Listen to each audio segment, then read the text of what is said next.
You've probably heard all the advice about investing, how to make the most of your time, your money, your energy. But with so many options out there, it's pretty easy to feel overwhelmed. And your question may be, where should you focus? Which choice will give you the best return? So let me share a little bit about my journey. I'm a real estate investor, plus I have multiple six figures in ETFs and crypto investments, and I'm also running a successful global business that continues to grow. So from my experience as an investor and business owner, what is the number one most important investment that has outperformed everything else and has brought me the highest returns and the most success? And here's the thing. Till now, I haven't done master classes or some exclusive networking events. Not because I didn't see their value, but because I was just laser focused on building my business and portfolio. So I had to always decide, do I want to lose momentum to go to those workshops, or do I want to just keep working? So again, what is it? What's this ultimate investment that made all the difference for me? And the answer is books. And I'll tell you why exactly.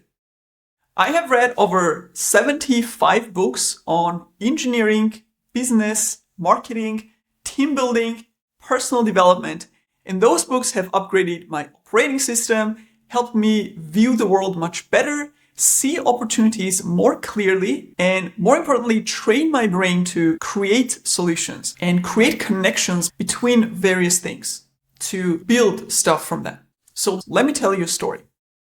The very first book that directly translated into how much I earned was a book on Java programming. I was doing my first semester of IT studies and I was pretty much struggling. I'd never done anything related to IT before, so it was literally my first ever programming language. So I printed out the Java book that our professor had given us, and I started studying it page by page. For the entire semester, I was reading that book and learning and absorbing everything, all the concepts. And that book, or the in-depth knowledge I extracted from it, actually got me my first engineering internship. Now, important background context here is that I was a foreign student in Austria, and I didn't have a work permit, except if I had a knowledge or skill set that was so demanded in the country with such a shortage that they would make an exception. So this was the first real job that I qualified for in Austria, while before that I was only able to do waitressing or bartending jobs. And that internship then gave me enough engineering knowledge to become a junior engineer and then basically just continue with my engineering career. A few months after taking that internship, I was actually attending some free business event because I didn't have money to go to the paid events. But next to the engineering skills, I actually wanted to develop my business skills as well because I was always interested in entrepreneurship and building my own business. Now, I have absolutely no memory of what that guy was teaching at that event, but I remember one thing. He mentioned a book called Rich Dad, Poor Dad, which was on building wealth. So I went and bought the book, and what I learned from it completely changed my perspective on how I viewed wealth and concept of investments and assets in general. I think I was 21 years old and I had absolutely no idea how all these things worked. So that gave me a very specific strategy and goal for my future. So what I did is I saved up money from working as an engineer every month.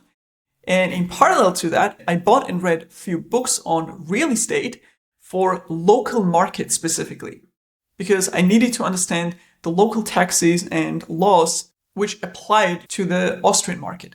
And after almost 11 months of saving up and learning and reading all these books, I bought my first ever investment property in this capital city in Europe in prime location. That property has since gone up in value by at least 80,000 already and is also generating income every month.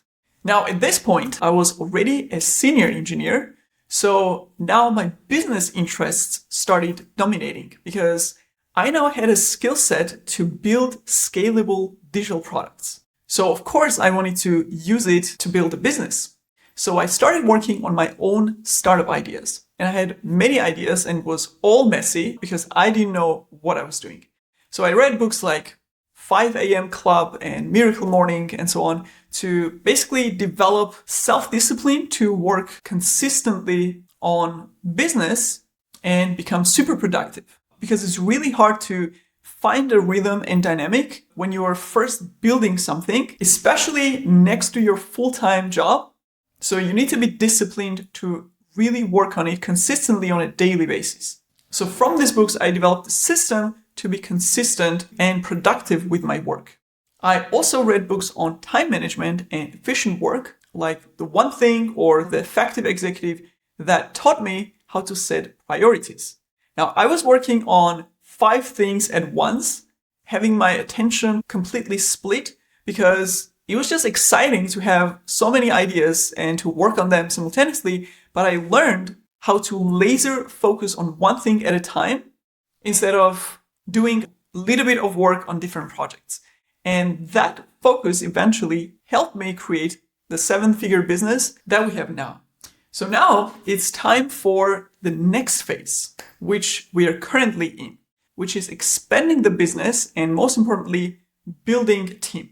Because every great company is built by great teams, not by great founders themselves. So the founder's main job is to assemble the team, and that will then build a company. And that is the skill set that I'm building right now, which is my current state.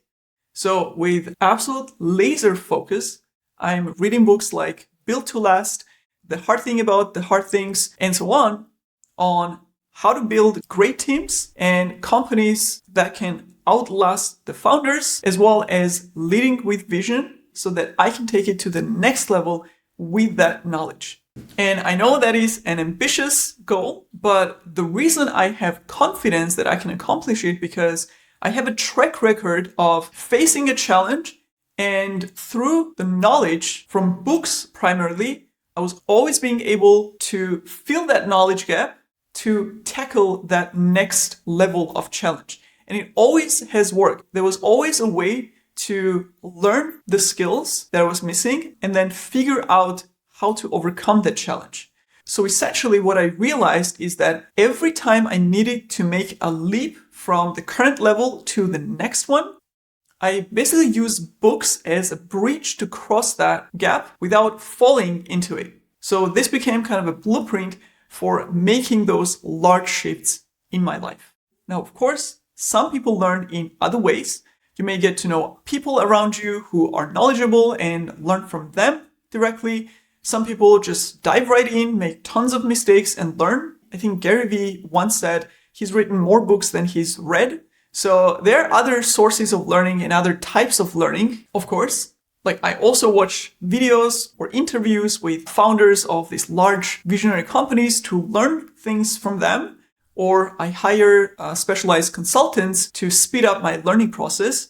And in future, will most probably pay for masterclasses and networking events. So I learn from other sources as well. But I still believe that books have been consistently one of the most impactful sources of learning for me. And especially if you're just getting started where you don't have an easy access to a network of inspiring and knowledgeable people, or maybe you're just shy or don't have the natural entrepreneurship talent like Gary Vee. So you want something that's easily accessible and is easy to do with a high level of successful outcome. And that solution is reading books.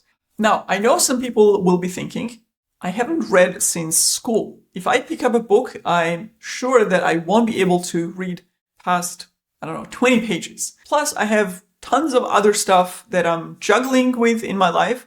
So I don't know when the hell should I find time to even read. And reading 5 pages a day consistently, what's that gonna bring? And these are all real challenges that may prevent you from sticking to the habit of reading books. But think of it like going to the gym.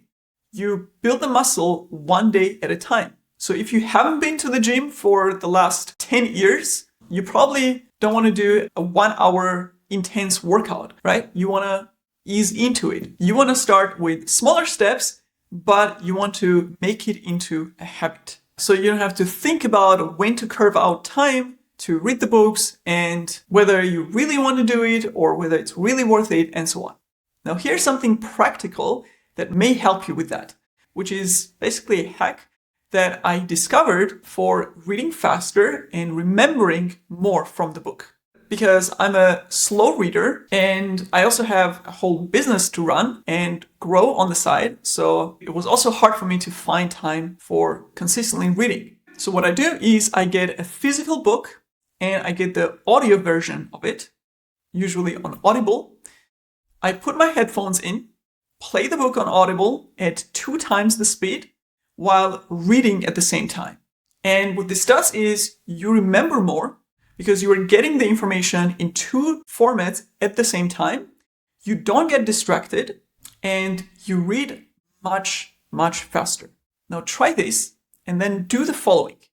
If you start motivated but face any challenges during that habit building phase, basically, if you couldn't go past 20 pages, if you gave up too early, write these experiences below in the comments to analyze what obstacles you had that you can remove to succeed at building this new habit. Because I know people usually give all kinds of tips and advice as if they're all super easy to do, like just build self-discipline or, just be grateful every day. And of course, it doesn't work like that because there are nuances that make these behavior changes difficult. And it's very normal when you start doing something motivated and you give up or you can stick to that new habit because behavioral change is hard.